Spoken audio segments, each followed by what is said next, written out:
Halo, salam sejahtera di dalam kasih Tuhan Yesus Kristus kepada semua umat Tuhan. Dimanapun Anda berada, pada malam hari ini kami senang sekali bisa hadir kembali di dalam program Miracle of Christ untuk berbagi kehidupan kepada semua umat Tuhan, baik yang ada di mancanegara maupun juga yang ada di daerah. Program ini bisa diakses melalui radio streaming, dan juga bagi Anda yang berada di Jabodetabek, di mana program ini bisa didengar melalui gelombang 100.6 FM. Ya, saya Pastor Yusuf Manubulu bersama tim yang ada. Kami pada malam hari ini terus berdoa agar setiap umat Tuhan mengalami karya dan lawatan yang sesungguhnya, agar kehidupan kita di dalam dunia ini terus sesuai dengan apa yang Tuhan rencanakan dari semula. Seperti yang biasa kami sampaikan, bahwa program Miracle of Christ menyediakan layanan interaktif untuk SMS dan WA. Anda bisa hubungi kami di nomor 0812 18 16 1614. Kami ulangi, untuk SMS ataupun WA Anda bisa hubungi kami di 0812 18 16 1614. Atau Anda juga bisa bergabung melalui PIN BlackBerry Messengers di 5 Fanta Alpha 6 2 Bravo 4 Charlie. Kami ulangi, 5 Fanta untuk PIN BlackBerry, 5 Fanta Alpha 6 2 Bravo 4 Charlie. Iya, Anda bisa kirim tanggapan ataupun juga pertanyaan. Mungkin juga sekaligus ada permohonan doa yang mungkin Anda mau sampaikan. Silakan Anda hubungi ke nomor-nomor yang sudah kami sampaikan, yang sudah kami sebutkan. Dan kita pada malam hari ini akan sedikit mengembangkan dari pembahasan yang minggu lalu, di mana dikatakan bahwa salah satu gelar yang dimiliki oleh Yesus Kristus adalah Dia sebagai Raja.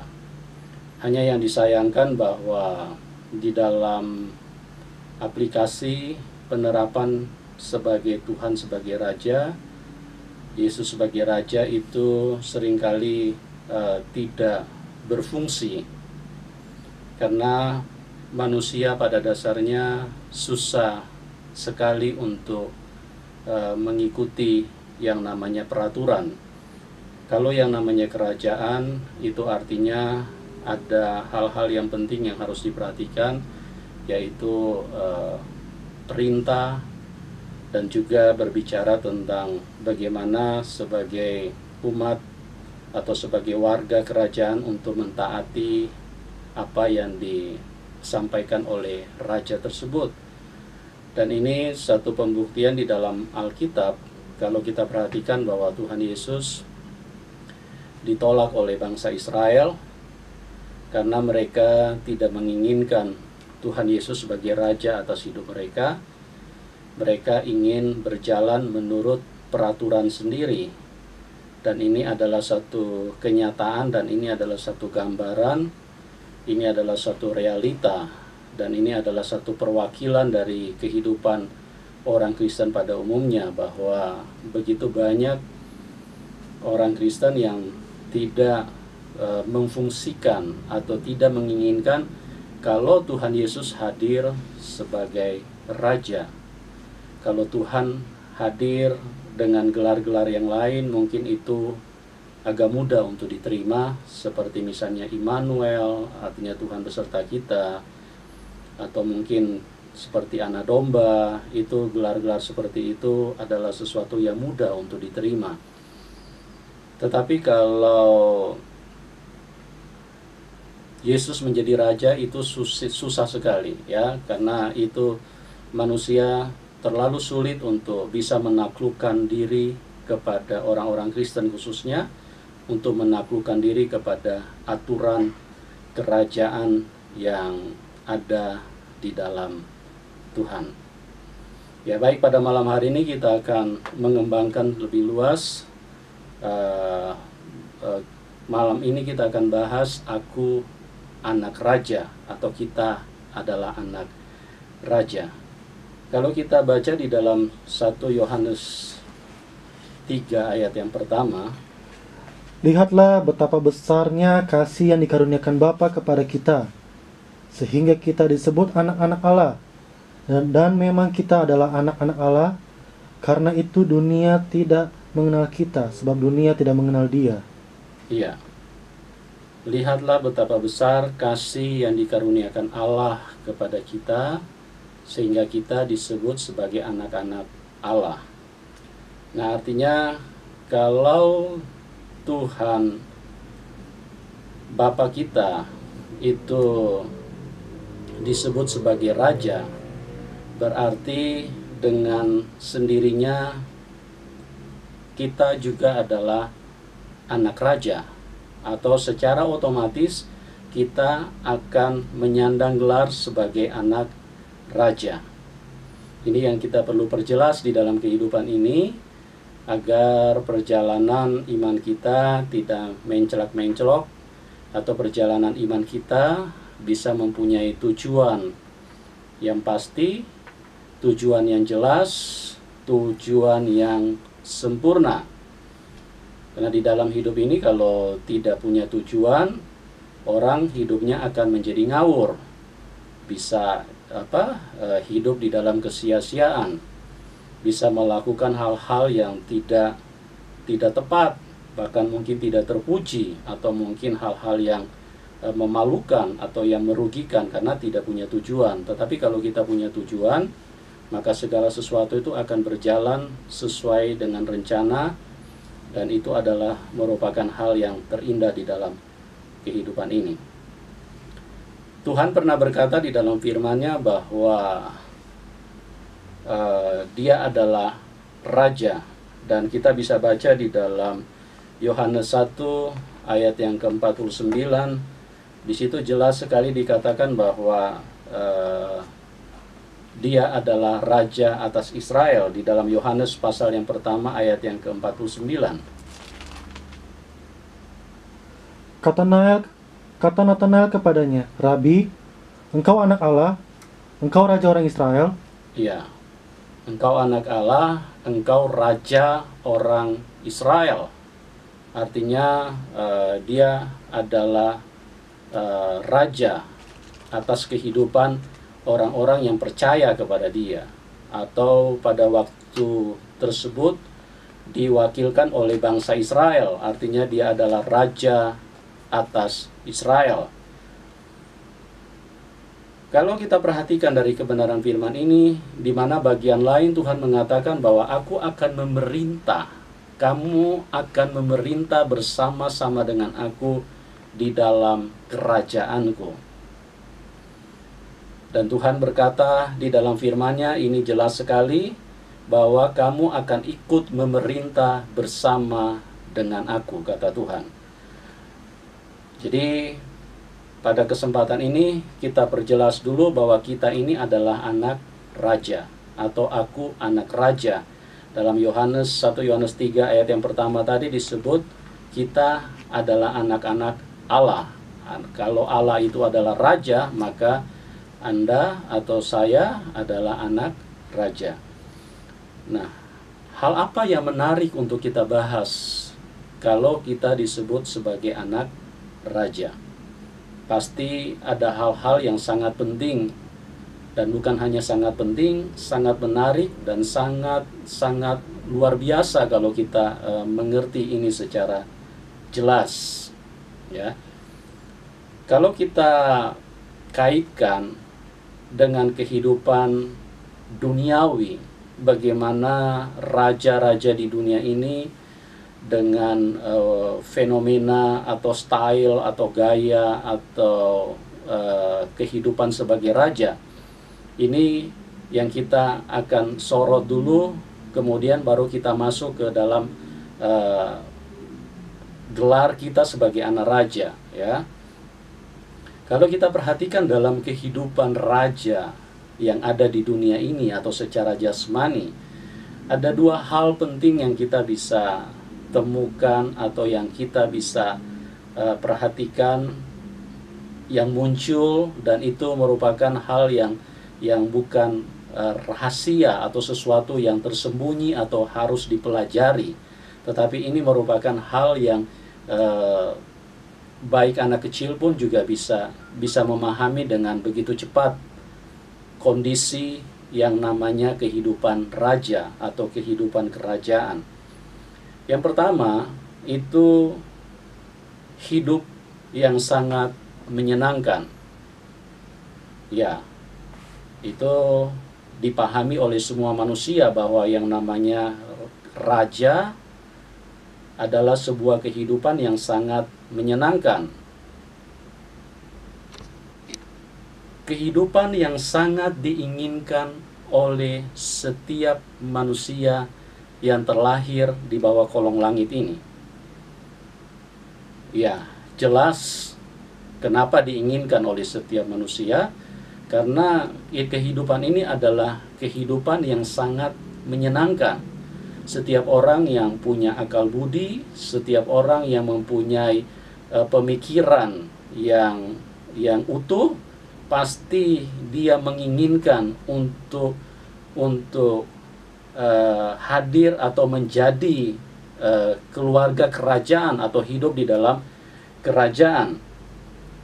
Ya, kenapa? Karena saya akan perjelas dari penjelasan-penjelasan yang mungkin selama ini kita tidak terlalu sorot atau kita tidak terlalu pikirkan, ya.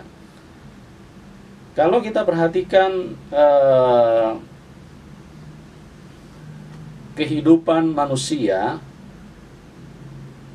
di mana manusia kepengen sekali untuk jadi penguasa, atau mereka ingin sekali hidup memerintah atau hidup di dalam kondisi yang menyenangkan. Ya, itu sebabnya kalau kita lihat di dalam kehidupan ini, manusia dari setiap keluarga berlomba-lomba dengan style dan dengan segala macam upaya itu dihadirkan dan dimunculkan karena sebetulnya mempunyai tujuan yang jelas bahwa manusia itu sebetulnya ingin jadi penguasa atau manusia ingin jadi raja. Cuman kalau bicara secara terang-terangan seperti itu, maka sebagian orang mungkin akan menganggap ini bahasa yang kurang sopan karena cita-cita ini mungkin dianggap terlalu tinggi atau terlalu muluk-muluk, ya. Tetapi sebetulnya di dalam upaya-upaya atau gaya hidup yang dilakukan oleh manusia yang hadir di dalam dunia ini, itu tersirat dengan jelas bahwa manusia sebetulnya pengen atau ingin menjadi raja, atau ingin kehidupan yang menyenangkan, atau ingin berkuasa di dalam kehidupan ini.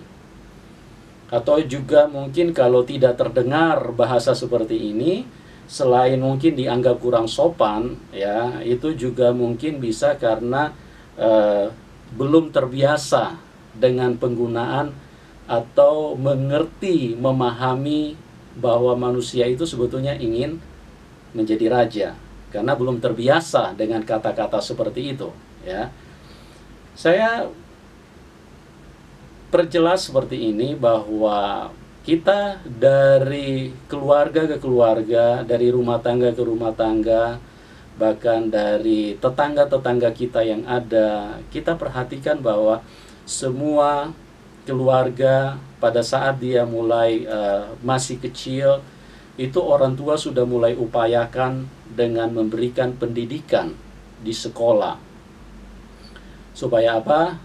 Supaya tujuan yang seperti saya katakan tadi, agar mereka bisa menjadi raja, agar mereka bisa menjadi penguasa, atau dengan pengertian bahwa mereka ingin kehidupan yang menyenangkan itu hadir di dalam kehidupan keluarga mereka, atau diterima oleh anak-anak mereka, atau dimiliki oleh kehidupan mereka. Itu sebabnya mereka sekolahkan anak dari masih kecil. Supaya apa? Supaya nanti jadi pintar. Kalau jadi pintar, nanti sebentar nanti bisa menghasilkan banyak hal. Kalau bisa menghasilkan banyak hal, ini kan berarti kehidupan yang bisa mengatur banyak hal, bisa menguasai banyak hal. Kalau dia pintar, dia bisa berkuasa, dia bisa mengatur orang lain.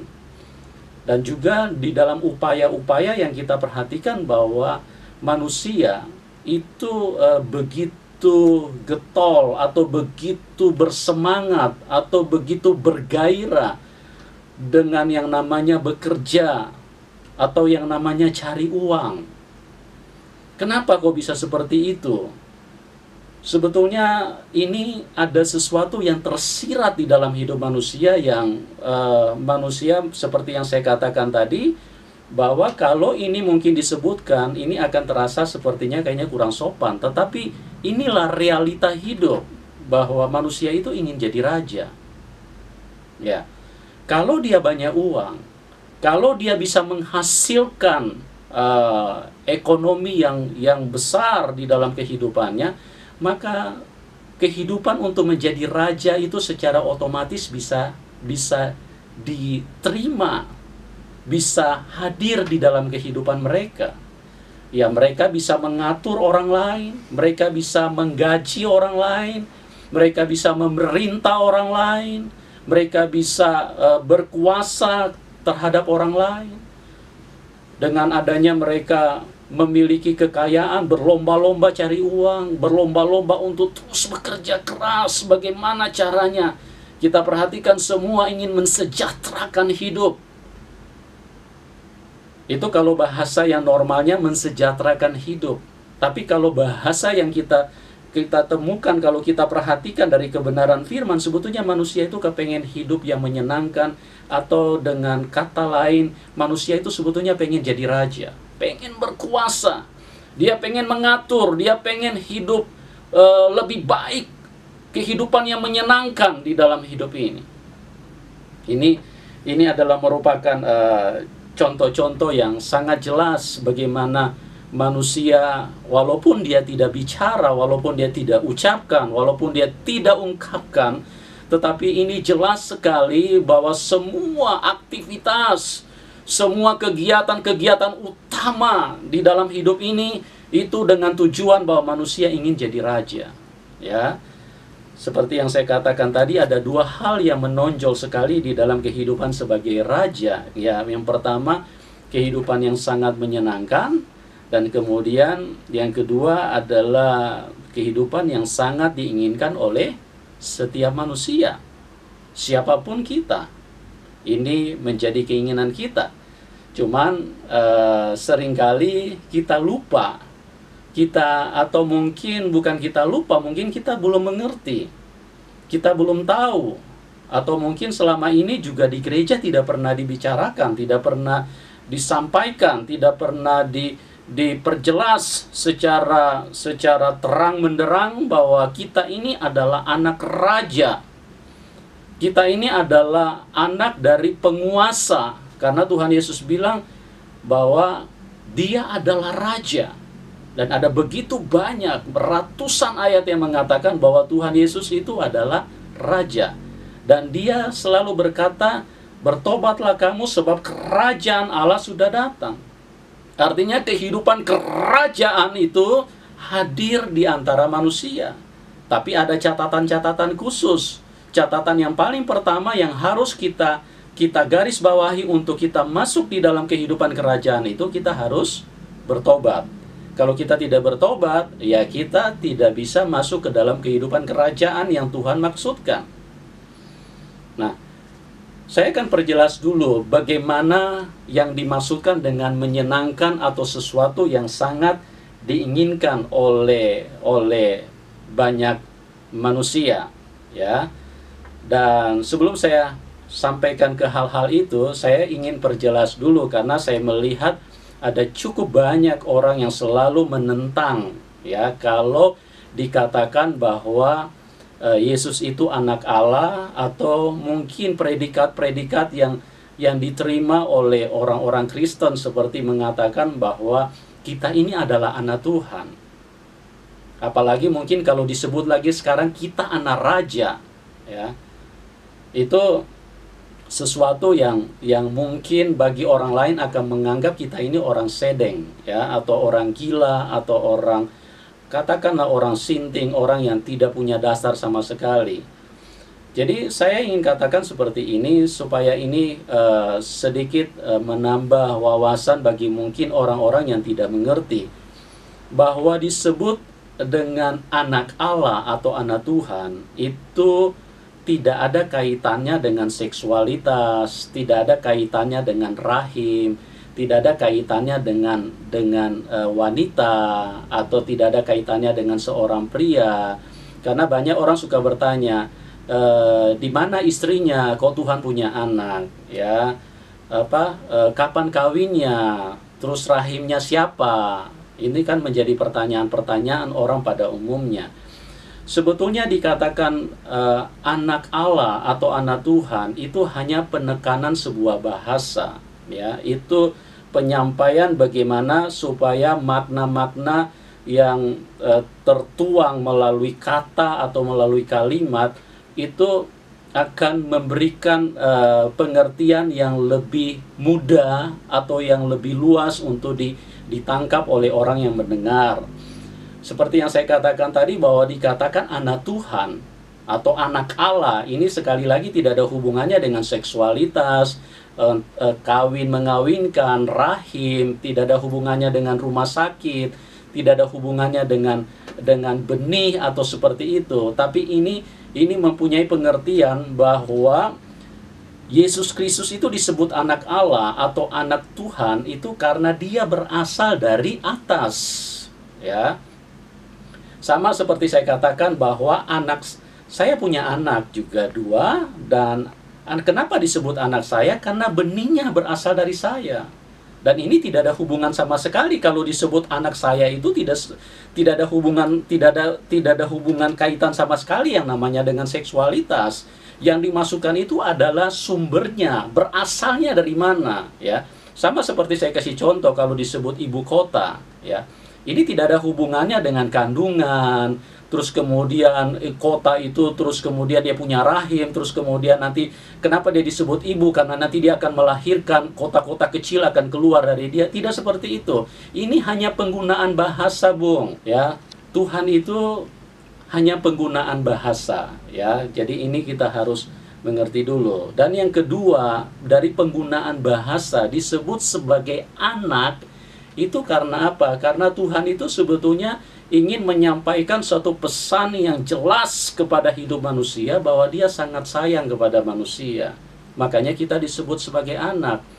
Di dalam 1 Yohanes 3 ayat yang pertama tadi, karena begitu besar kasih Allah sehingga kita ini disebut anak-anak Allah.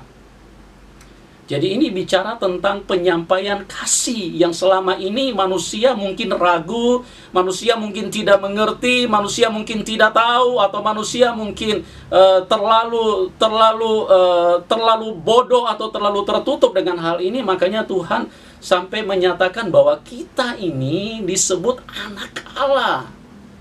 Nah, kenapa disebut anak Allah? Karena kasihnya. Itu dengan satu tujuan. Kalau kita perhatikan, semua agama dimanapun di seluruh dunia ini selalu mengajarkan rajin berdoa.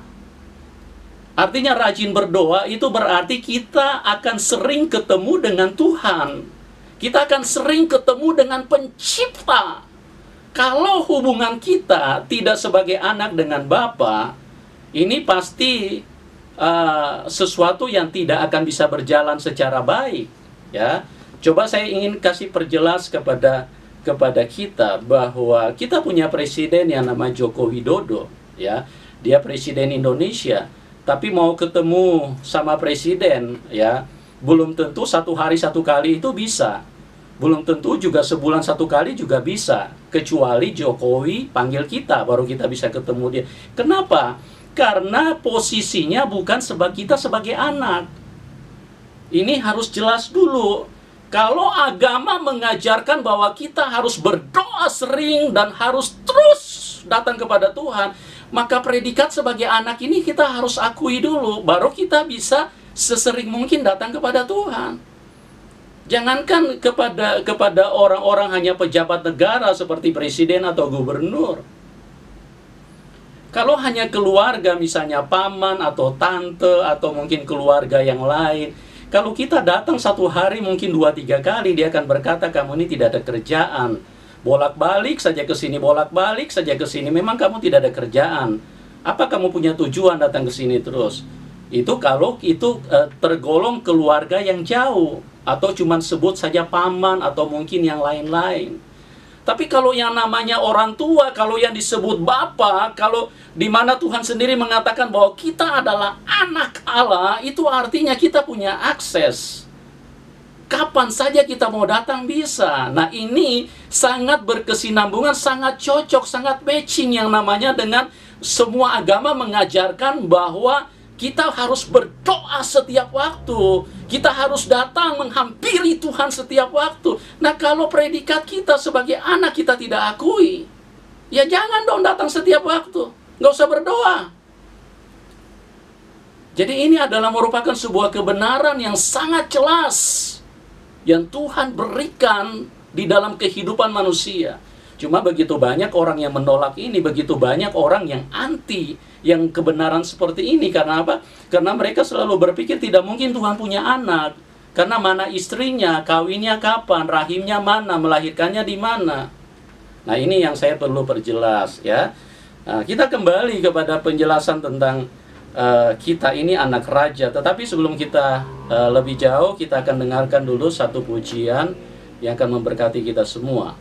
Lanjutkan untuk layanan interaktif kita, SMS dan juga WA WhatsApp di nomor 0812 18 16 1614. Kami ulangi untuk SMS ataupun WA di 0812 18 16 1614. Atau Anda juga bisa invite pin BlackBerry di 5 Fanta Alpha 6 2 Bravo 4 Charlie.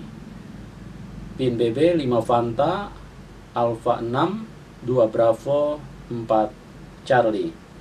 Untuk pertanyaan ataupun tanggapan, Anda dimohon untuk mencantumkan identitas, minimal nama, agar memudahkan komunikasi kita. Ya, kita lanjutkan mengenai aku anak raja atau kita anak raja. Kehidupan yang sangat menyenangkan, kehidupan yang sangat diinginkan oleh setiap manusia. Kenapa dikatakan menyenangkan? Karena sebagai raja atau sebagai keluarga raja atau anak raja itu difasilitasi dengan fasilitas hidup yang sangat luar biasa.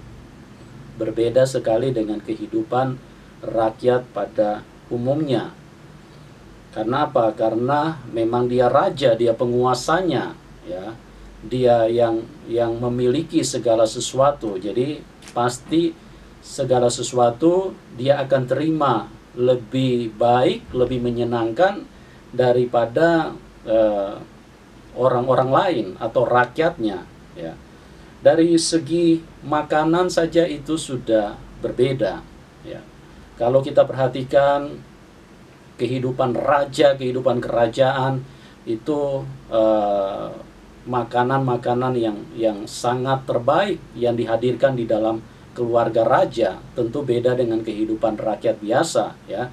Kalau kehidupan rakyat biasa yang 10.000 per kilo berasnya sih sudah oke, ya. 15.000 per kilo atau 20.000 per kilo sih sudah dianggap bagus. Tetapi kalau kehidupan raja, ya, mau harganya berapapun itu dihadirkan, yang penting itu yang terbaik, ya. Waktu ditelan pun juga masuknya juga lurus. Tapi kalau kehidupan rakyat biasa ini adalah sebuah kehidupan yang penuh dengan pergumulan. Makanya saya katakan kehidupan kerajaan itu adalah sebuah kehidupan yang sangat menyenangkan. Dan ini pasti diinginkan oleh setiap manusia. Kalau misalnya seperti tadi, seseorang yang berlomba-lomba untuk bekerja, cari uang sebanyak-banyaknya, karena dia ingin kehidupan yang menyenangkan, atau dengan kata lain, dia ingin menjadi raja di dalam hidup ini. Dia ingin berbeda fasilitas hidupnya, dia ingin berbeda dari orang lain, ya. Cuma seperti lagi saya katakan bahwa mungkin mereka merasa kurang sopan kalau ditanya apa tujuan Anda. Mereka kalau misalnya mengatakan saya ingin jadi raja, sepertinya kayaknya kurang etis, ya. Tetapi inilah yang tersirat dan inilah kebenaran yang kita harus mengerti. Ya.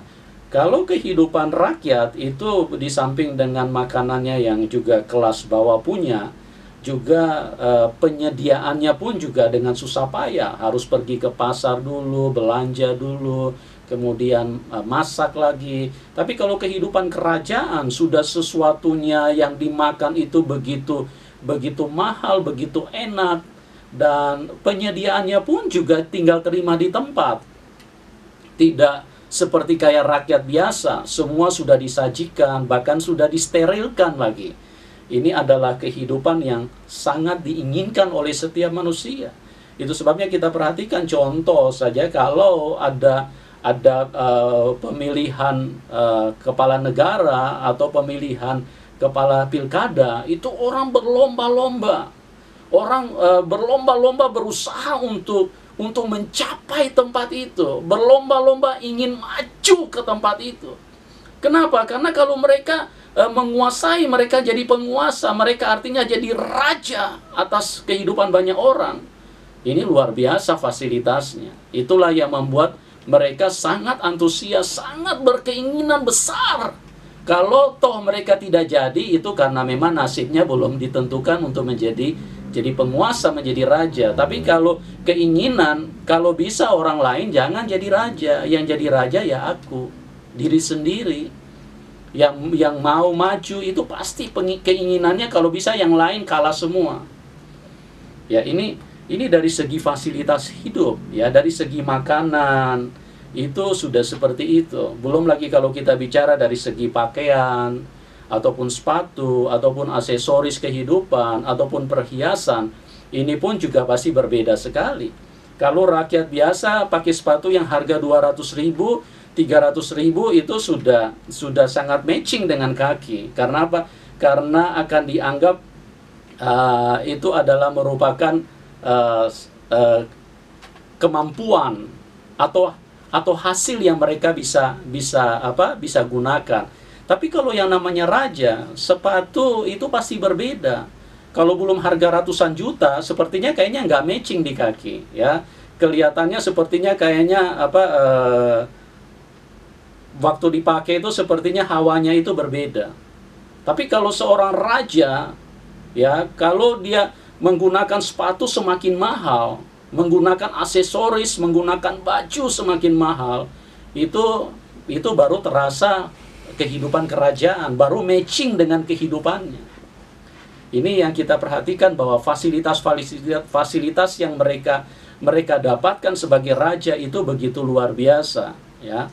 Baju yang mungkin harga ratusan juta itu baru rasanya cocok dengan kulit mereka waktu dipakai, sepertinya kayaknya seimbang dengan postur tubuhnya.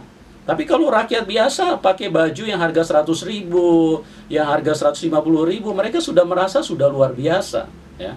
Inilah yang kita perhatikan bagaimana kehidupan fasilitas seorang raja begitu menyenangkan luar biasa. Dia belum lagi bicara tentang perhiasan, ya. Kalau rakyat biasa beli emas 1 gram itu mungkin sudah sesuatu yang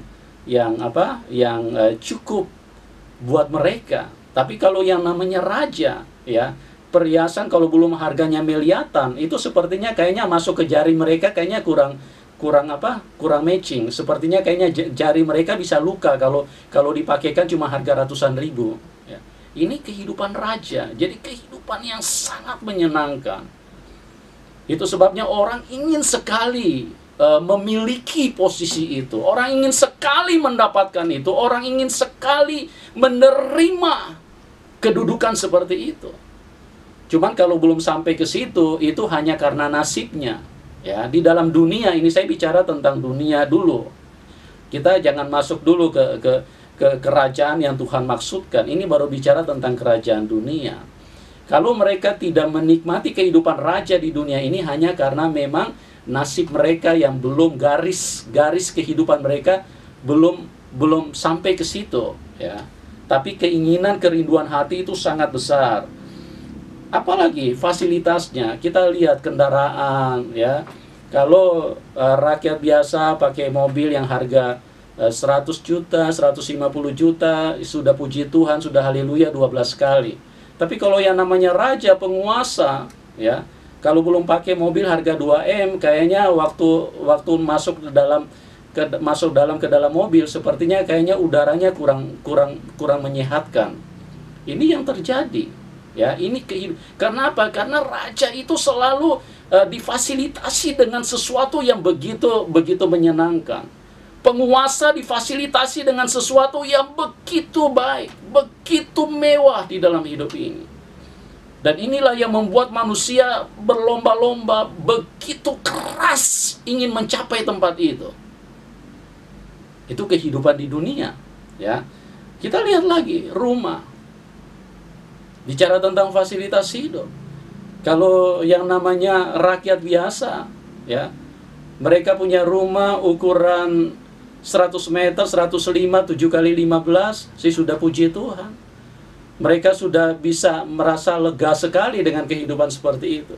Tapi kalau kehidupan raja, kalau belum 1 hektar, sepertinya kayaknya tidak hidup mereka.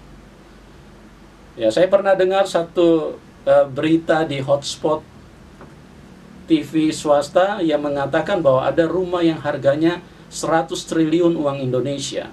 Ya, itu salah satu rumah termahal di dunia.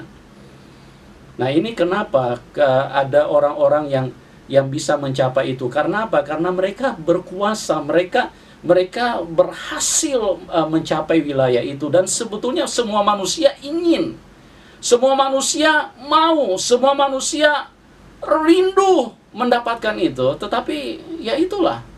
Tapi tidak semua orang dari berjuta-juta manusia, bermiliar-miliar manusia, hanya bisa dihitung dengan jari yang mencapai posisi-posisi seperti itu.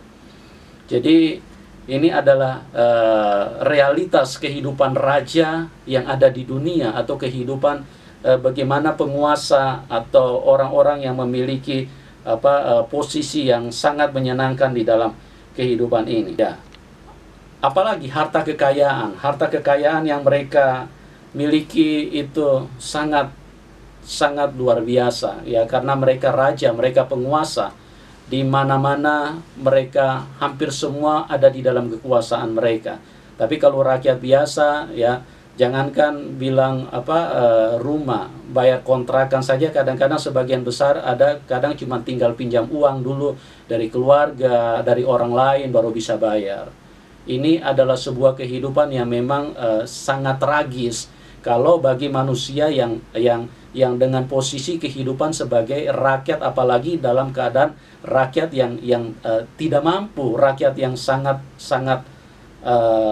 terbatas seperti ini. Itu sangat menyedihkan. Artinya mereka punya kerinduan ada, tetapi garis kehidupan belum membawa mereka untuk ke tempat di mana kerinduan hati itu bisa terpenuhi.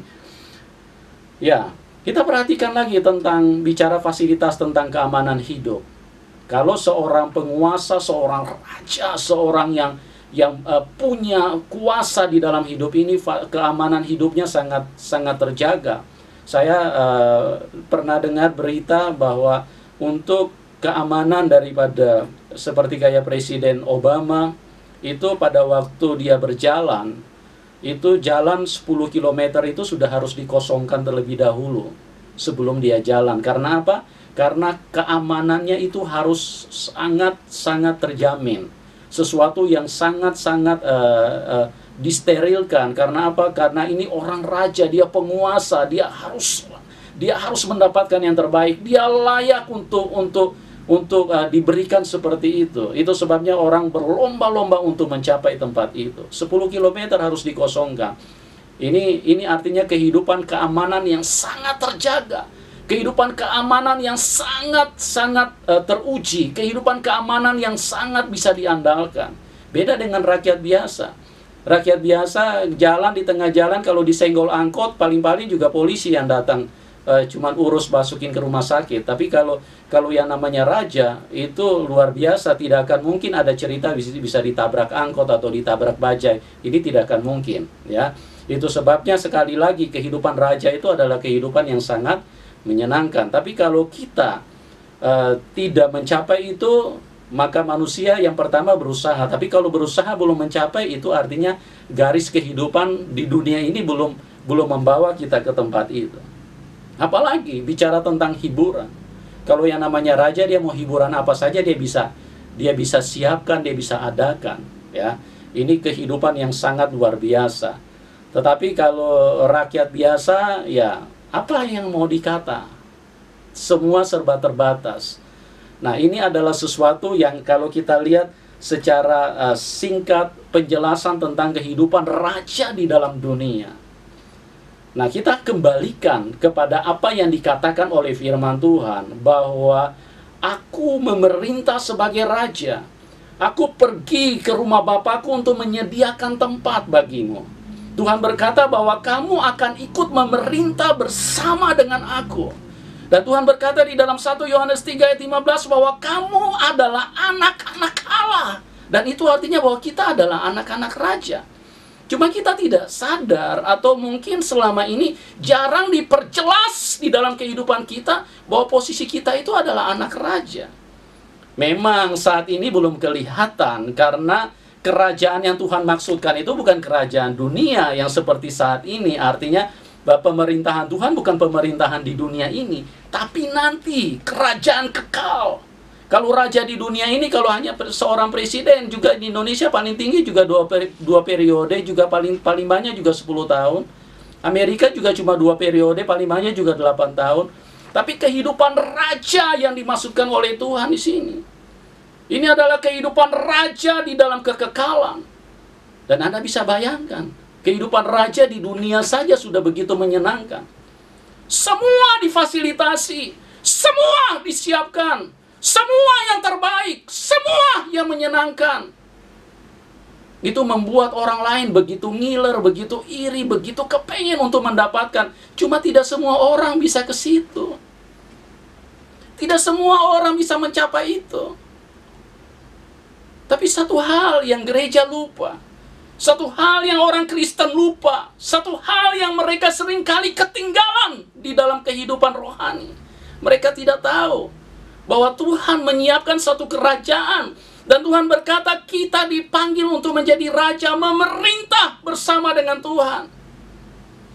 Bukan hanya sekedar kita pulang ke kerajaan surga, tidak. Kita memerintah. Kita pulang nanti ketemu Tuhan.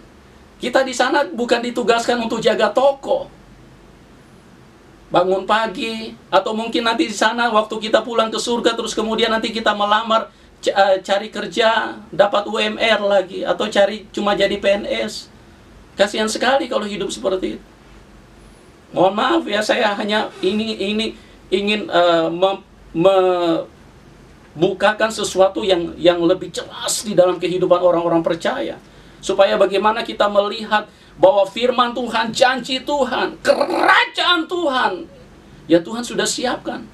Nah, kalau kita tekun, Tuhan berkata sebentar lagi kita akan mencapai itu. Kalau kita tidak menjadi lelah, kalau kita tidak berbalik arah. Ini yang penting di dalam hidup ini, ya. Kita harus perhatikan dengan sungguh-sungguh. Sama seperti yang kita lihat di dalam 2 Timotius 4 ayat 6 sampai dengan 8, apa yang dikatakan oleh Paulus di situ. 2 Timotius 4 ayat 6 sampai dengan 8. Kita lihat kebenaran firman Tuhan ini di dalam 2 Timotius 4 ayat 6 sampai dengan 8. bagaimana Paulus berkata bahwa aku telah mencapai garis akhir. Sekarang telah tersedia bagiku mahkota kebenaran yang akan dikaruniakan kepadaku oleh Tuhan, Hakim yang adil, pada harinya, tetapi bukan hanya kepadaku, melainkan juga kepada semua orang yang merindukan kedatangannya. Ya, ayat 6-8, 2 Timotius 4. Mengenai diriku, darahku sudah mulai dicurahkan sebagai persembahan, Ya, mengenai diriku, darahku sudah mulai dicurahkan sebagai persembahan. dan saat kematianku sudah dekat. Saat kematianku sudah dekat. Aku telah mengakhiri pertandingan yang baik. Aku telah mengakhiri pertandingan yang baik. Aku telah mencapai garis akhir, Aku telah mencapai garis akhir. dan aku telah memelihara iman. Aku telah memelihara iman. Sekarang telah tersedia bagiku mahkota kebenaran Telah tersedia bagiku mahkota kebenaran. yang akan dikaruniakan kepadaku oleh Tuhan, Ya, Hakim yang adil pada harinya, tetapi bukan hanya kepadaku, melainkan juga kepada semua orang yang merindukan kedatangannya. ya, saya jelaskan seperti ini bahwa Paulus dari semua pekerjaan yang dia lakukan dari masih muda sampai ke usia tua, di hari terakhir daripada kehidupannya, dia akan disembelih seperti domba. Dia akan dipotong seperti hewan, artinya darahnya akan dicurahkan, ditumpahkan. Ini adalah suatu kehidupan yang sangat mengerikan. Kenapa dia justru pada saat mengalami seperti itu dia begitu bersuka cita? Karena dia tahu bahwa kerajaan, menjadi anak raja di dalam kerajaan Bapa di surga itu sudah menanti dia. Itulah yang membuat dia dengan tersenyum. Ya, kalau sekarang kalau kita lihat orang mau dieksekusi mati, itu biji matanya itu bisa seperti kayak orang agak setengah miring kalau kita perhatikan di televisi. Karena apa? Karena dia stres berat, dia begitu ketakutan, dan dia begitu sudah hampir-hampir seperti kayak orang hilang kendali di dalam ingatan dia. Tapi beda dengan Paulus. Paulus begitu dengan sukacita. Ini bukan hanya ditembak mati, disembeli, darahnya dicurahkan, ditumpahkan. Dan ini adalah sebuah kenyataan. Kenapa Paulus dengan begitu sukacita? Karena dia melihat bahwa kerajaan, fasilitas anak raja yang sudah menanti di depan itu akan menuju kepada kekekalan adalah milik daripada orang-orang yang percaya kepada Tuhan Yesus. Makanya dikatakan, karena begitu besar kasih Allah, maka kita disebut sebagai anak-anak Allah. Ya, inilah yang kita harus kejar di dalam kehidupan ini, bahwa kita adalah anak raja. Dan bagaimana sebetulnya menyenangkan kehidupan kerajaan surga, itu tidak bisa ada kata yang cukup. Dan waktu kita begitu terbatas. Ini saja yang kami bisa sampaikan. Kita adalah anak raja. Tuhan Yesus memberkati kita semua. Amin.